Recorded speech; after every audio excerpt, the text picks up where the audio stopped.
بسم الله الرحمن الرحيم والتين والزيتون وطور سينين وهذا البلد الأمين لقد خلقنا الإنسان في أحسن تقويم ثم رددناه أسفل سافلين إلا الذين آمنوا وعملوا الصالحات فلهم أجر غير ممنون فما يكذبك بعد بالدين أليس الله بأحكم الحاكمين.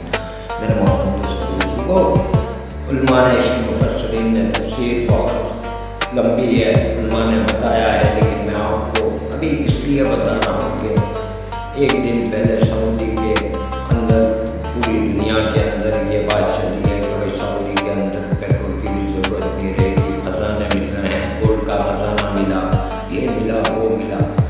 تو یہ تو تم دیکھ رہے ہیں 1400 سال پہلے سے. اس سے پہلے تھوڑا چلا جاؤ، میرے دادا ابراہیم علیہ السلام کی دعا تھی جب مکہ تعمیر کیا، مکے کے اوپر ایک اینٹ آپ نے اور آپ کے بیٹے اسماعیل نے رکھی تو اللہ تعالیٰ کا حکم تھا کہ تم گھر کو تعمیر کرو. تو ابراہیم علیہ السلام کی دعا تھی کہ اس کے اندر زیتون بھی دے اللہ تعالیٰ، پیٹرول بھی دے، اس کے اندر کھجور بھی دے کہ دنیا کے لوگ چل کر آئے اور حج کے لیے بھی آئے. ابراہیم علیہ السلام کو اللہ تعالیٰ نے کہا کہ دو تکبیر دو، یعنی تکبیر دو، لبیک کو لبیک کو لبیک کو، پوری دنیا تمہاری آواز سنے گی. اللہ تعالیٰ کیسے سنے گی؟ آواز دینا تمہارا کام ہے، پہنچانا میرا کام ہے. آواز دینا تمہارا کام ہے ابراہیم، پہنچانا میرا کام ہے. آواز پہنچ گئی اور پوری دنیا کے مسلمان حج کے لیے چلتے ہیں خود بخود چلتے ہیں. وہ بھی عالم ارواح میں کہا تھا لبیک لبیک لبیک.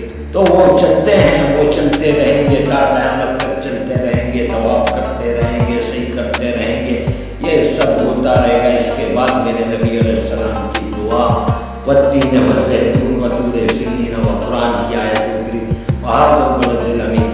تو دیکھو پوری دنیا کے اندر کہیں بھی افراتفری ہے، لیکن مکہ کے اندر امن و سکون و اطمینان ہے. اور یہ جو کچھ مل رہا ہے وہ دعا ہے، میرے نبی کی دعا، عالم کے نبی کی دعا اور ابراہیم علیہ السلام کی دعا سے. وہاں تو خزانے کیا، دنیا کی ہر چیز مل رہی ہے، سوئی سے لے کر گولڈ تک خزانے. اگر آپ جا کے آئے ہو، میں جا کے آیا ہوں، مجھے پتا ہے کہ نماز کا وقت ہوتا ہے تو پوری گولڈ مارکیٹ بھی کھلی رہتی ہے.